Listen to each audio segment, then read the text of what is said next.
ದೇವೇಗೌಡರು ಮತ್ತು ಸಿದ್ದರಾಮಯ್ಯ ಅವ್ರ ನಡುವೆ ಯಡಿಯೂರಪ್ಪನಿಗೂ ಕೂಡ ಆರ್ ಎಸ್ ಎಸ್ ಸಿದ್ಧಾಂತ ಯಾವುದು ಬೇಕಾಗಿರಲಿಲ್ಲ. ಬೇಸಿಕಲಿ ಬಿ ಜೆ ಪಿ ಮತ್ತು ಆರ್ ಎಸ್ ಎಸ್ನ ಯಾವ ಕ್ಯಾರೆಕ್ಟರ್ಗಳು ಅವರಲ್ಲಿ ನಾನು ಕಾಣಲಿಲ್ಲ. ಬಹುಶಃ ಇಲ್ಲಿ ಕಾಂಗ್ರೆಸ್ ಮತ್ತು ಬಿ ಜೆ ಪಿ ತಲೆ ಇಡಲಿಕ್ಕೆ ಆಗ್ತಾ ಇಲ್ಲ.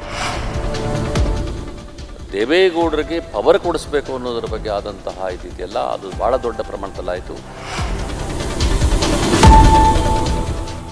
ಯಾರೊಬ್ಬ ಕಟಕ ಜನಾಂಗದ ಸಿದ್ದರಾಮಪ್ಪನ ಬಂದು MLC ಮಾಡ್ತಾರೆ.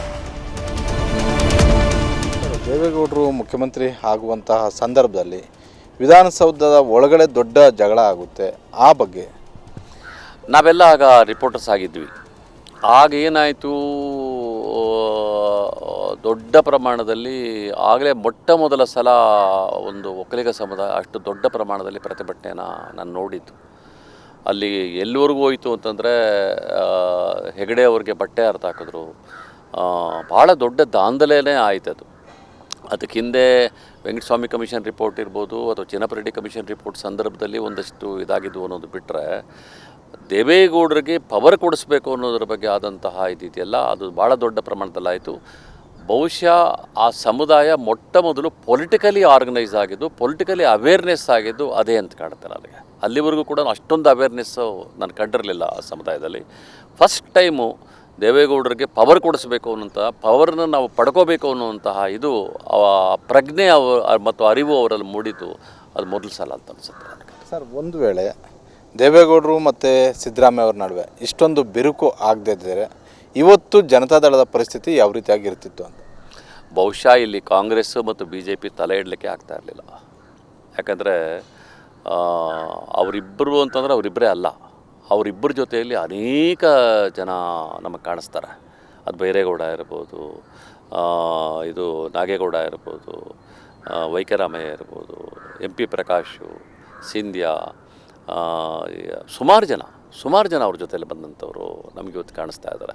ಆಮೇಲೆ ಸಣ್ಣ ಪ್ರಮಾಣದಲ್ಲಾದಂತಹ ಉಗ್ರಪ್ಪ ಇರ್ಬೋದು, ಸುದರ್ಶನ್ ಇರ್ಬೋದು, BL ಶಂಕರ್, ಇಂಥವರೆಲ್ಲರೂ ಕೂಡ ಸೇರಿದ್ದಿದ್ರೆ ಅದೊಂದು ದೊಡ್ಡ ಆಂದೋಲನ ಆಗಿಬಿಡ್ತಾಯಿತ್ತು.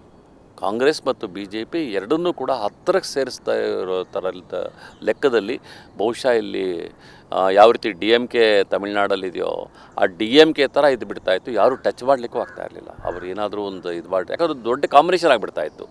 ಅಲ್ಲಿ ಒಕ್ಕಲಿಗರು ಇರ್ತಾಯಿದ್ರು, ಪಟೇಲರು ಅಂಥವ್ರ ಮೂಲಕ ಲಿಂಗಾಯತರು ಇರ್ತಾಯಿದ್ರು, ಸಿದ್ದರಾಮಯ್ಯವ್ರ ಮೂಲಕ ಬ್ಯಾಕೋ ಕ್ಲಾಸಸ್ಸು ಇರ್ತಾಯಿದ್ರು. ಹಂಗೆ ಒಂದು ದೊಡ್ಡ ಪ್ರಮಾಣದಲ್ಲಿ ಅದೊಂದು ದೊಡ್ಡ ಚಂಕ್ ಆಗಿರ್ತಾಯಿತ್ತು, ಪೊಲಿಟಿಕಲ್ ಚಂಕ್. ಅದು ಕರ್ನಾಟಕದ ರಾಜಕೀಯ ಇತಿಹಾಸವನ್ನೇ ಬದಲಿಸುವಂತಹ ಒಂದು ಕೆಲಸ ಆಗ್ತಿತ್ತು ನನಗೆ.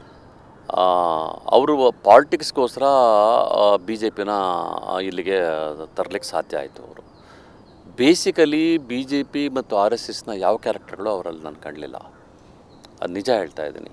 ಅವರು ತಮ್ಮ ಪೊಲಿಟಿಕಲ್ ಎಕ್ಸಿಸ್ಟೆನ್ಸ್ಗೋಸ್ಕರ ಏನು ಮಾಡಿದ್ರು, ಒಂದು ಮೇಜರ್ ಕಮ್ಯುನಿಟಿನ ಪೊಲಿಟಿಸೈಸ್ ಮಾಡಲಿಕ್ಕೆ ಪ್ರಯತ್ನ ಪಟ್ಟರು.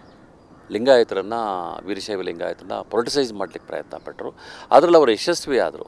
ಯಾಕೆ ಅಂತ ಹೇಳಿದ್ರೆ, ಇಲ್ಲಿ ದೇವೇಗೌಡರು ಒಕ್ಕಲಿಗರ ನಾಯಕ ಅಂತ ಪ್ರೊಜೆಕ್ಟ್ ಆಗ್ತಾ ಇದ್ದಾಗ ಅಲ್ಲೊಬ್ಬ ನಾಯಕ ಬೇಕಾಗಿತ್ತು. ಅಲ್ಲಿ ಲಿಂಗಾಯತರಿಗೆ ಮೊದಲಿಂದ ಕೂಡ ಅವರು ವೀರೇಂದ್ರ ಪಾಟೀಲ್ನು ಕೂಡ ನಾಯಕ ಅಂತ ಕನ್ಸಿಡರ್ ಮಾಡಿರಲಿಲ್ಲ. ಅವ್ರು ನಾಯಕ ಅಂತ ಕನ್ಸಿಡರ್ ಮಾಡಿದ್ದು ರಾಮಕೃಷ್ಣ ಹೆಗಡೆನ. ರಾಮಕೃಷ್ಣ ಹೆಗಡೆ ನಂತರ ಅವ್ರಿಗೊಬ್ಬ ದೊಡ್ಡ ನಾಯಕ ಬೇಕಾಗಿತ್ತು. ದೊಡ್ಡ ಸಮುದಾಯಕ್ಕೆ ದೊಡ್ಡ ನಾಯಕ ಬೇಕಾಗಿತ್ತು. ಅವರು ಕಾಣಿಸ್ಕೊಂಡಿದ್ದು ಯಡಿಯೂರಪ್ಪ. ಆ ಲಿಂಗಾಯತ ವೀರಶೈವ ಸಮುದಾಯ ಬಸವ ಚಳವಳಿಯ ಹಿನ್ನೆಲೆಯಿಂದ ಬಂದಿದ್ದರಿಂದಾಗಿ ಅವರು RSS ಮತ್ತು BJPಯ ಸಿದ್ಧಾಂತಗಳನ್ನು ಅವರೇನು ನಂಬಿರಲಿಲ್ಲ. ಆದರೆ ಅವ್ರಿಗೊಂದು ಪೊಲಿಟಿಕಲ್ ಸ್ಪೇಸ್ ಬೇಕಾಗಿತ್ತು ಅನ್ನೋ ಕಾರಣಕ್ಕೋಸ್ಕರ ಏನು ಮಾಡಿದ್ರು, ಅವರು ಯಡಿಯೂರಪ್ಪನ ಬ್ಯಾಕ್ ಮಾಡಕ್ಕೆ ಶುರು ಮಾಡಿದ್ರು. ಯಡಿಯೂರಪ್ಪನಿಗೂ ಕೂಡ RSS ಸಿದ್ಧಾಂತ ಯಾವುದು ಬೇಕಾಗಿರಲಿಲ್ಲ.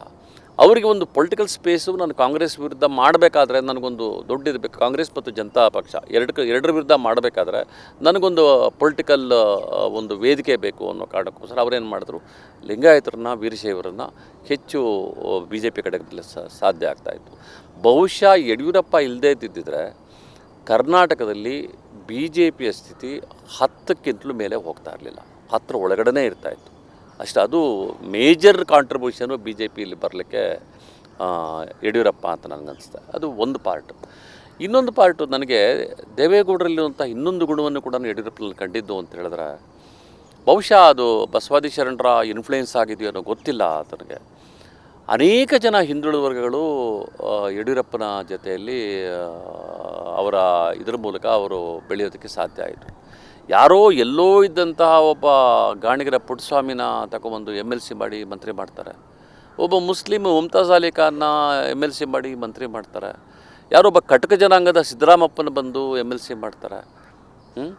ಈ ರೀತಿಯಲ್ಲಿ ಅನೇಕ ಜನ ಬ್ಯಾಕ್ವರ್ಡ್ ಕ್ಲಾಸಸ್ಸು ಮತ್ತು ಶೆಡ್ಯೂಲ್ ಕ್ಯಾಸ್ಟು ಮತ್ತು ಮುಸ್ಲಿಂ ಸಮುದಾಯದ ಇವರು ಯಡಿಯೂರಪ್ಪನ ಜೊತೆಯಲ್ಲಿ ಬರಲಿಕ್ಕೆ ಸಾಧ್ಯ ಆಯಿತು ಅಂತ ನನಗನ್ಸುತ್ತೆ. ನಾನು ಅದಕ್ಕೆ ಯಾವಾಗಲೂ ಹೇಳ್ತಾ ಇರ್ತೀನಿ, ಒಂದು ದೇವರಾಜ ಅರಸು, ದೇವೇಗೌಡ ಮತ್ತು ಯಡಿಯೂರಪ್ಪ ಅವ್ರ ವೀಕ್ನೆಸ್ಗಳು ಬೇರೆ ಏನೇ ಇದ್ದರೂ ಕೂಡ ಈ ಸಣ್ಣ ಸಮುದಾಯಗಳ ಅಂದರೆ ಸೆಕೆಂಡ್ ಲೈನ್ ಲೀಡರ್ಸ್ನ ಮತ್ತು ಥರ್ಡ್ ಲೈನ್ ಲೀಡರ್ಸ್ನ ಬೆಳೆಸಲಿಕ್ಕೆ ಸಾಧ್ಯ ಆಯಿತು ಅವರ ಪಾಲಿಟಿಕ್ಸಿಂದ ಅನ್ನೋದು ನಾವು ಅರ್ಥ ಮಾಡ್ಕೋಬೇಕಾಗಿದೆ. ಇದು ಒಂದು ಪ್ಲಸ್ ಪಾಯಿಂಟ್ ಅಂತ ನನಗನ್ಸುತ್ತೆ.